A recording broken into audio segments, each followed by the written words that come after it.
Serious. Has anyone witnessed someone who was possessed or went through an exorcism? What's your story? Throwaway, because throwaway. I've never told that story to anyone because 1, just talking about it freaks me out good, and 2, I know 99% of people won't believe me, but here's the Reddit. Warning. Pretty long post here about exorcism and stuff. Don't read if you don't want to believe, and if you want to sleep tonight. I am a 6'2", rather fit man. I practice Aikido and can bench press 240 pounds. My father and his brothers are pretty much as tall as I am, maybe less strong due to age, although most of them have been in fighting sports for a while. One of my aunts is about 5'4", probably weighs like 110 pounds at best. There was this time when she really went plain crazy. She would get incredibly angry / out of control at random times, spitting nonsense words, and there would be absolutely no way I or my father or both of us would be able to get her down. This felt like DBZ Yamcha trying to get Perfect Cell into a UFC submission. She had 10 times my strength. We needed to be 4 to actually pin her down and get her to stop moving until she calms down. That was extremely scary. She could just pop off anytime and go crazy. Now, I didn't believe in the supernatural, but my grandmother, a rather traditional Moroccan woman, was convinced she was possessed. And honestly, it really felt like it. For those who don't know it, Morocco has a pretty big culture about supernatural / sorcery / possessed / exorcism shit. So most of the elders in the family firmly believe in it. Fast forward a few months later, when it was getting way too difficult for us to handle her. My uncle contacted a good friend in Morocco who has an exorcist in his family. The exorcist asked us to do one rather twisted thing. He asked my aunt if she could put a drip of her blood in a glass of water and leave the glass somewhere in the apartment while she's sleeping, not next to her. We were reluctant, but my grandmother forced her to do it. On the morning, the glass was empty. I'm still convinced she was probably just woke up at night and drank it. But the exorcist's version was, she is possessed by a demon, commonly known in the Muslim culture as nan or jinn. Giving his blood just was a way for you to welcome him and calm him down temporarily, and she needs to see an exorcist ASAP.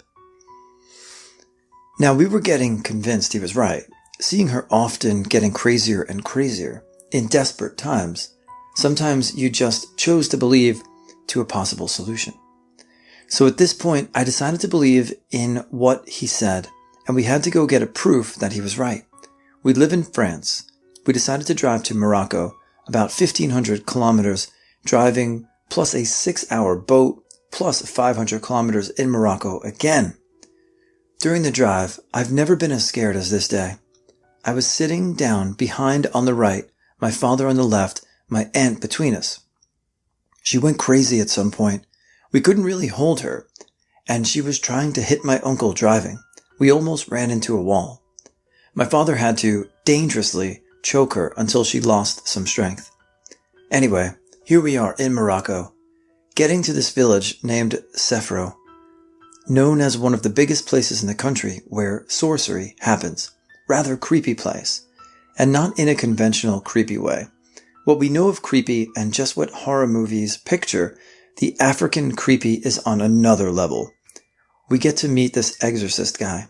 He asks us to buy a sheep to sacrifice and tells us we should bring him the sheep's guts back to him for the exorcism to happen.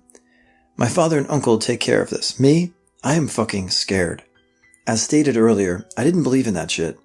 I decided to because honestly, the situation called it. But at this point, in a freaking spooky village in the middle of Morocco, where we were advised to never eat anything outside or accept anything from strangers who might try to curse us, where everything looks twisted AF, I was really losing it and couldn't wait to leave this place forever.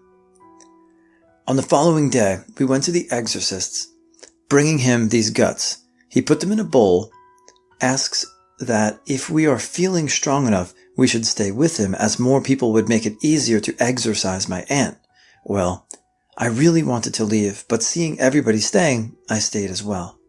My aunt is lying down in front of us next to the bowl. We are sitting down around her holding hands, and the exorcist starts saying stuff I can't understand. It was traditional Arabic and not a Moroccan dialect. He gets sweaty and he talks faster. I see my aunt twitching in what looked like pain. The light went out. Holy shit, I think I peed my pants at this moment.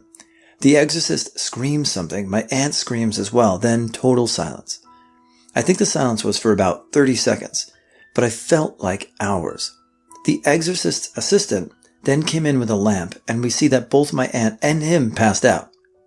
The bowl is on the floor and the guts next to it. The guts turned black. I'm having goosebumps just writing that and repicturing that. The assistant urges us not to touch the guts at any cost. Exorcist wakes up, goes put some water on his face, then tells us to follow him. We went to a nearby empty hill on top of it, and he asked us to burn the guts right there as the demon was now possessing the sheep, and we could now get rid of it. Done. I have never seen my aunt showing any problem whatsoever since this day. Her crisis period never happened again. She never went back to this angry mode, and to this day, that honestly still scare the crap out of me. Just seeing her now gives me the chills, and the worst is, her sons love me, but I really have trouble staying around her as I am genuinely scared, and they obviously don't know why. Sorry for the extra long post, guys. That's actually the first time I share this story, and I'm shaking on my keyboard right now. After this event, I grew really interested in the whole Moroccan demon mythology and learned a lot about it. Now, I don't believe they exist. I know they exist, and they don't make much difference anyway, aside from this kind of event. If you actually want to know more, feel free to ask me details. I actually talked in detail with this same exorcist guy, and holy shit, the world is big and deep, and we don't understand 1/10 of it. My family used to own and run a real estate office. My grandfather owned it and was the boss. My mother managed the rent roll and clients, and I worked there on the weekends as a teenager. We worked in a multicultural area, which I always loved, and there was a reasonable Maori Islander community there, a lot of whom were very religious. In one particular property we managed, there was this one family who had 2 sons. One of them played football with my brother, and the other is the subject of this incident. So this kid was 11, I think, and according to the family, began acting strangely. He'd have violent outbursts, say terrible things, stuff like that. Apparently he was really seriously out of control. The family called their Baptist, I think, minister, and asked what they should do. Was there even anything they could do? The minister told them that he was free one evening later that week, and he'd bring the things needed for a baptism. He said that he'd performed an exorcism for them, and a good spiritual leader, good religious people, and a baptism could oust an evil spirit. This particular evening arrived, and the minister got all set up. He got this deep tub, which they all filled with water for the baptism. He chose some passages from the Bible that help with the exorcism, and got the whole family to gather around for support and prayer. Now, Islander families tend to be large. There were aunts and uncles, cousins and grandparents. Everyone was there and willing to help this child. The parents are instructed to bring out the kid, so the father goes in to get him. The kid was a fucking mess.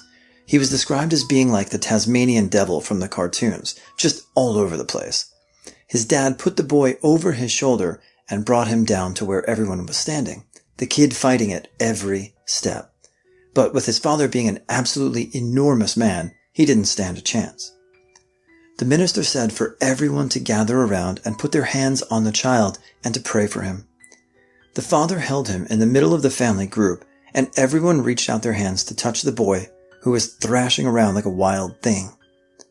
What I heard was that it seemed like the boy was totally out of control. Time comes for the minister to say whatever it was he said, and then for them to get him into the tub for the baptism, which was supposed to expel the demon they figured was possessing him. The father and an uncle, or something, were the ones who got him into the tub, and the family stood around praying their hearts out, but the boy tried to escape the second his body hit the water. He put up a crazy fight, and more family members came to get him into the water. Finally, they got him in, and they were able to hold him there. And hold him. And hold him. And hold him. They didn't mean to do it, but they drowned him. He was an 11-year-old boy who was on the cusp of puberty. Of course his behavior was erratic. Of course his attitude was fucking awful. Of course he fought being held down by his own family. What did they think was going to happen? The parents, uncle, and minister were all arrested. The uncle got off at an accessory charge. The parents got 10 years but got out sooner, and the minister got 15 and was in just about the whole time because he was the leader. He should have known better. My mom had to go and talk to the police, be a character witness, talk about the family and the property and whatnot. That certainly wasn't the only awful thing that happened while I worked there, but it was the most traumatic. When I was 14, me and my best friend at the time got a Ouija table and decided to play with it a bit. We got into a dark room at my place, did light some candles, and started the bullshit. Another friend of ours knocked the door as we tried to contact the spirits. We let her in and resumed. This third person kept mocking as we tried to get the supernatural messages, when all of a sudden she passed out. We thought she was joking, but then she opened her eyes and started to talk with a voice that wasn't hers. It was damn scary, but we still thought she could be playing with us. Then she laughed, a horrible laughter, and started to say things that happened to me that I never had said to anyone, and same for my best friend. Candles started flickering, and the flames went a bit too high for my skeptical being not to shiver in spite of myself. My best friend ran out of my place straight to her neighbor, who was a candelabre's mother of saint. When the woman came to my place and saw our friend, she gasped and told us to help bring the girl to her place. We did so, but not before getting some scratches by not allowing her to get undressed in daylight, calling to some men that were looking at us as we marched toward the Holy Mother's place. Once there, she locked herself with the girl in a room and told us to wait outside. I don't know what happened, but after a couple of hours, our friend came out, very tired, and didn't remember anything after we let her in and started to play with the Ouija table. The Mother of Saint told us off to not to play with what we can't control and whatnot. Nowadays, I believe this friend got impressed/suggested with the ritual, and it was all. The only intriguing thing is that the fact that she knew all those secret things about me and my best friend. It was scary for two 14-year-old girls, that's for sure. I have never known what to make of this. The high school I went to was a religious private school. Senior year, it was traditional for the entire senior class to go on a religious retreat up in this remote resort in the mountains with a few teachers. The point of the retreat was to grow closer to each other as a class and also to find God, experience spirituality. They took away our phones and forbade us from using any form of the internet or communication with the outside world. Then they made us go through a series of soul-bearing exercises and speeches and whatnot. Honestly, pretty cheesy stuff, not that exciting. On the third day of the retreat, however, the entire grade is in the main hall doing an hour of silent prayer. That was pretty much like meditation, but we were supposed to be communicating with God. All of a sudden, there's a huge crash, and everyone looks over to see a girl toppled over onto the floor. As everyone stares, she starts writhing around on the ground and screaming, but not screaming in like pain. The voice that she was screaming was in a really strange, deep voice and didn't sound like her at all. Someone yelled, "She's seizing." I remember that because there was a girl in our class who was known to have epileptic seizures and would do it in assembly pretty frequently, but it wasn't the same girl. Then she stood up and started yelling in tongues. Her eyes were rolled up and her head kept twitching back and forth. She started to run all around the room, yelling in an unintelligible gibberish language, and every now and then she would run at the cross in the middle of the room and then run back, screaming and crying. At first, I honestly thought this was a dumb high school prank to freak everyone out. But if that's what it was, she took it way too far. The teachers tried to calm her down, but she just kept screaming in this weird language. She started pulling on her hair, so one of the teachers called an ambulance, but we all knew it would take a while for them to get to this remote retreat. Another teacher tried to take her by the shoulders, and she dug her nails into his arm really hard and just kept screaming. It took several more minutes to calm her down. The teachers actually evacuated us from the room, and then she just went quiet. They took that girl away that night, though I don't know how. We were all kept in the cafeteria after that, and she never came back to school after the retreat was over. I wasn't friends with her, so I don't know if they knew what really happened. Probably expelled her for prank, but maybe not. It went on way too long, and convincingly for me, to really tell myself that she'd fuck around in front of all the teachers like that. It was insane. I don't know. None of the teachers were ever allowed to talk about it when we asked afterwards. But that's the story. Yes, one of our live-in housekeepers/maids experienced a demonic possession. I was one of the first to discover her. She was shouting obscenities, religious ones, while contorting her body as if she had a seizure. Nothing odd or unnaturally flexible, just thrusting her torso and legs up and down on the bed. She was on the verge of really hurting herself. My first thought was, holy shit, she's having a seizure. I tried to get her into a car to drive her to a hospital, but she would not stop spazzing out, so we were scared she would hurt herself on the car ride going there. I'd find out later that real seizures really do not last this long. Eventually we got some neighbors and nearby security guards to pin her down on a mattress for what seemed like an eternity, 1 to 2 hours. She would not stop screaming until our parents came home. I was crying just from how stressful it was, not knowing what exactly was going on and if our housekeeper would be all right. When my parents heard about what was going on, despite being devout Catholics, they were extremely rational and level-headed about it and even said, "We are not calling a priest." Eventually paramedics arrived. The odd and wasteful thing about it was that the housekeeper displayed no other signs that constituted that of a medical emergency. Aside from the screaming and spazzing out and possibly hurting herself, she did not vomit, bleed, or foam at the mouth. It was only when the paramedics gave her a sedative did she calm down. And this happened a few more times, and we were all a lot more nonchalant about it, knowing that it wasn't a medical emergency. But we still had to enlist the help of others to pin her down until she'd finally calmed down, approximately 1 to 2 hours. It also shook me a lot psychologically, as it was sorta young.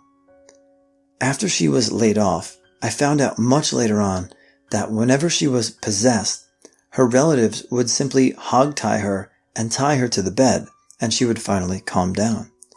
Apparently, as my sister, who majors in psych, suggested, our housekeeper's tendency to be possessed is a way for her to feed off the attention of others while processing internal stress or turmoil that makes it difficult to cope.